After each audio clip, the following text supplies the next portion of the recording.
그러면 이제 아까 집 안에서 수족관, 그 다음에 집 밖에서는 이런 우물이나 연못 이런 게 있으면 안 좋다고 했는데 그 방향이 어디냐면 바로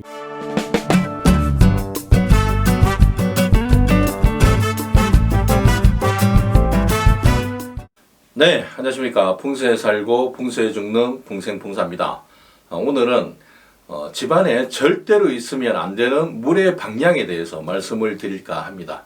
얼마 전에 실시간 때 잠깐 설명을 드린 적이 있는데 요거는 정말 중요한 내용이다 보니까 조금 더 첨부를 하고 또 실시간 때 잠깐 제가 실수한 부분이 있습니다. 네, 그것도 수정도 할 겸 해서 오늘 영상을 찍고 있습니다. 오늘 영상은 정말 중요한 내용이니까 네, 눈여겨보시면 네, 피가 되고 살이 되고 하는 그런 내용이 되겠습니다. 저 뭐 딱히 한 건 없지만 네, 잠시 뒤에 다시 돌아오겠습니다.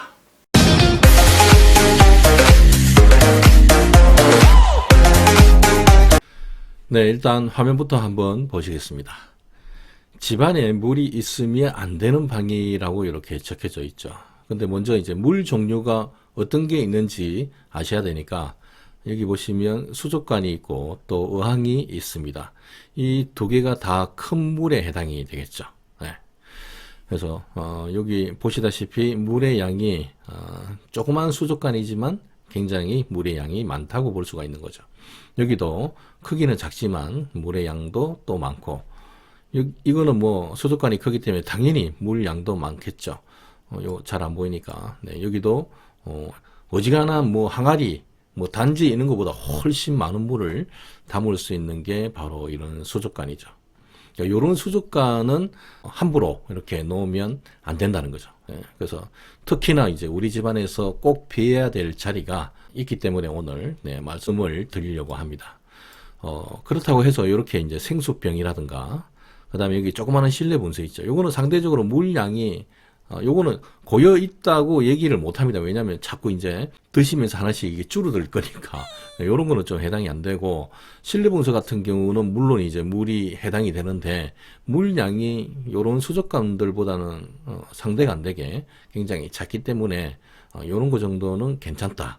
모든 물을 그 방향에 놓으면 안 좋다. 뭐 이런 건 아닙니다. 물의 양이 많으면 많을수록 안 좋다라고 말씀드리고 있는 거죠. 요게 이제 알아본 게 집안에 물이 있으면 안 되는 그런 물 종류에 대해서 이제 알아본 거고, 그 다음이 보면은 집 밖에 물이 있으면 안 되는 방이라고 할 수 있습니다. 아까 같은 경우는 뭐 빌라나 주택, 아파트에 해당이 되겠고, 요거는 전원주택 내지는 우리 집의 바깥에 요런 우물이 있다거나, 요거는 이제 고인물이죠.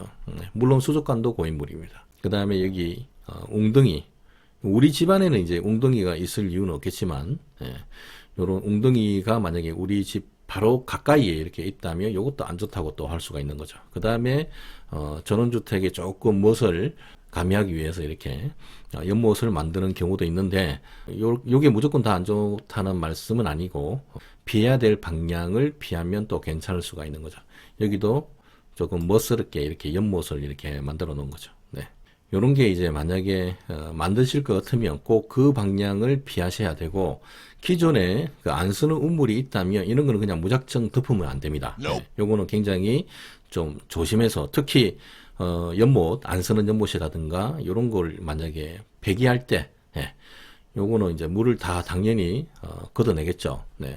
물을 다 퍼올리고 그 다음에 젖어 있는 흙이 있다면 그 흙도 다 퍼올립니다. 그래서 생땅, 원래 있던 땅이 나올 때까지 그 젖은 흙을 다 퍼내는 거죠. 그래서 마른 흙이 나올 때까지 퍼내고 그 뒤에 이렇게 메꾸시면 되는데 보통 그렇게 잘 안 하죠.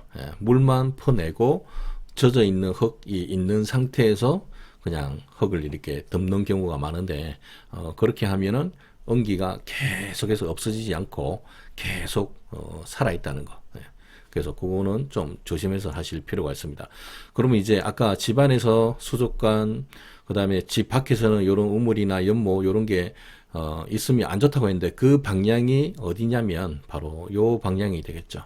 네, 집 안팎에 물이 있으면 안 되는 방이라고 해가지고 바로 남서 방향하고 북동 방위가 해당이 됩니다.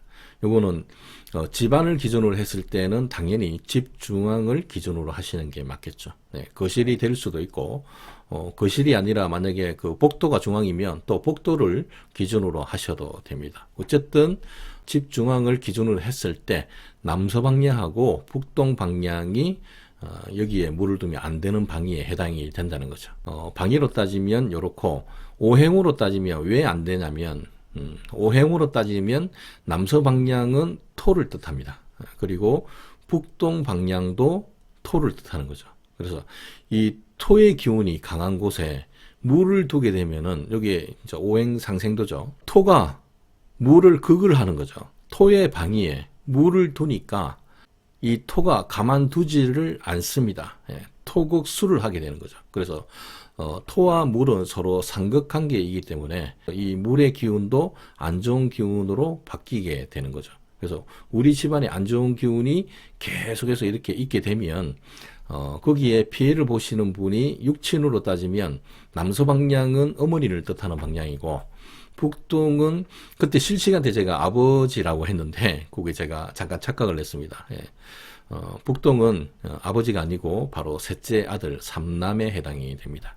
그래서 이 분들이 신체의 어느 부위가 좀 안 좋아질 수 있냐면 바로 어머니 같은 경우는 배와 복부에 관련된 그런 병을 얻을 수도 있다 라고 말씀드릴 수 있고, 그 다음에 셋째 아들 같은 경우는 손이나 척추에 이상이 올 수도 있다라고 말씀을 드릴 수가 있는 거죠. 첫 번째는 이렇게 오행의 상극관계로 토가 수를 극하기 때문에 안 좋다고 할 수가 있는 거고, 그 다음에 두 번째가 보면 기존에 여기는 이제 토의 기운이니까 남서하고 북동은 원래 토의 고유 기운이 있는 곳에 물을 붓다 보니까 당연히 진흙탕이 되겠죠. 그래서 토도 아니고 수도 아닌 그런 애매한 기운으로 바뀌게 된다는 거죠. 그렇기 때문에 남서나 북동에 물을 두면 안 좋다고 그렇게 말씀을 드리는 겁니다. 네, 그러면 요거를 조금 더 상세하게 우리 집에서 남서와 북동이 어느 방향에 있는가 그거를 잠깐만 알아보면, 네, 요거는 거실 기준으로 남향집이죠. 거실 기준으로 봤을 때 현재 남향집에 위치하는데, 원래는 이제 기준점을 찾기 위해서는 이렇게 가는 실선처럼 이 대각선이 이렇게 끝과 끝을 연결한 대각선을 그었을 때 이 중심이 바로 이 집의 중심이죠. 근데 이제 요거를 평면도 상이니까 저도 이렇게 하는 것이 집안에서 이 중심을 찾기가 좀 힘듭니다. 그렇기 때문에 대략적으로 우리 집에서 요 정도가 조금 중심이 될 수 있겠다. 양팔을 벌려가지고 대략적으로 요 정도 되겠다 싶을 때 여기에 이제 대입을 해보면, 네, 이렇게 되겠죠. 여기가 빨간색이 이제 북동 방위에 해당이 되고, 그 다음에 여기 빨간색이 또 남서 방향에 해당이 되는 거죠. 그래서 이 수족관을 여기 만약에 수족관이라 하면 요쪽에, 네, 거실 쪽으로 흔히 수족관을 놓을 수도 있다 아닙니까? 그런데 요 방향에 수족관이 있으면 안 된다는 거죠. 네, 요거는 정남향 기준으로 했을 때 말씀드리는 거고, 그 다음에 이제 발코니 쪽에 수족관이 아니고 뭐 장독대 뭐 요런 게 될 수가 있겠죠. 네. 뭐 그럴 리는 없겠지만 어쨌든 뭐 요 다용도실에 요런 물이 좀 큰 물이 이렇게 담겨져 있으면 요것도 안 좋다고, 네, 말씀드릴 수가 있습니다. 요렇게 양쪽으로 되겠죠. 요거는 이제 거실 기준으로 남향집을 말씀드린 거고, 그 다음에 또 남서향이 또 있겠죠. 네, 거실 기준으로 현재 남서향 집입니다. 아까와 마찬가지로 집의 중심은 대충 이렇게 잡으시면 됩니다. 요거는 그냥 보기, 원래 이제 원칙은 이렇게 한다라고 이렇게 말씀드리는 거고, 대략적으로 이렇게 기준점을 잡으셔가지고, 이렇게 대입을 해보니까, 요쪽이 북동쪽이고, 네, 요쪽이 남서쪽이죠. 그러면, 흔히 수족관을 주로 이제 거실 한가운데, 네, 여기 이제 꽃표가 보이네. 어쨌든 여기인데, 여기 안 좋고, 그 다음에 주방, 식탁, 아니면 다용도실, 요쪽도 일단은 안 좋게 되겠죠. 네, 이렇게 참고를 하시면 됩니다. 그래서 베란다 방향에 따라서 좀 달라지는 거죠. 그 다음에 한 가지만 더 하면 남동 방향인 베란다죠. 네, 베란다가 아니고 남동 방향인 거실이죠. 네, 그래서 요게 대충 여기 중심으로 보고, 그 다음에 그렇게 중심으로 봤을 때 여기가 이제 북동이 되는 거고, 그 다음에 이쪽이 남서가 되는 거죠. 그래서 수족관을 만약에 놓을 때 이쪽 부근이라든가, 그 다음에 뭐 입구, 뭐 여기는 통로라서 뭐 그럴 일은 없겠지만 침실 쪽에 혹시 놓을 수도 있겠죠. 네, 관상용으로 놓을 수도 있기 때문에, 네, 이렇게 놓으면 일단은 안 좋아진다는 거죠. 네, 그래서 우리 집안에 물이 있으면 절대로 안 되는 방향이 바로 남서와 북동 방향. 그 중에서도 특히 안 좋은 방향이 바로 남서 방향이라고 할 수가 있습니다. 그래서 이런 피해는 제 뭐 개인적인 그런 그 사례를 안 들더라도 기존에 이런 그 사례들이 굉장히 많이 나와 있습니다. 남서 방향은 특별히 안팎으로 물이 있으면 안 좋다라는 게 좀 많은 사례들이 있으니까 각별히 유의하셔가지고, 물론 이 물이 재물에 유리하지만 그래도 조금 방향을 살펴가면서 그렇게 놓으시길 바라겠습니다. 네, 이상으로 오늘 영상은 이곳으로 마치고, 오늘 영상이 여러분들에게 단 1이라도 도움이 되셨다면 구독과 좋아요, 알람, 공유까지 마구마구 눌러주시면 다음 영상을 만드는 데 훨씬 힘이 될 것 같습니다. 다음 영상에서 또 찾아뵙겠습니다. 감사합니다.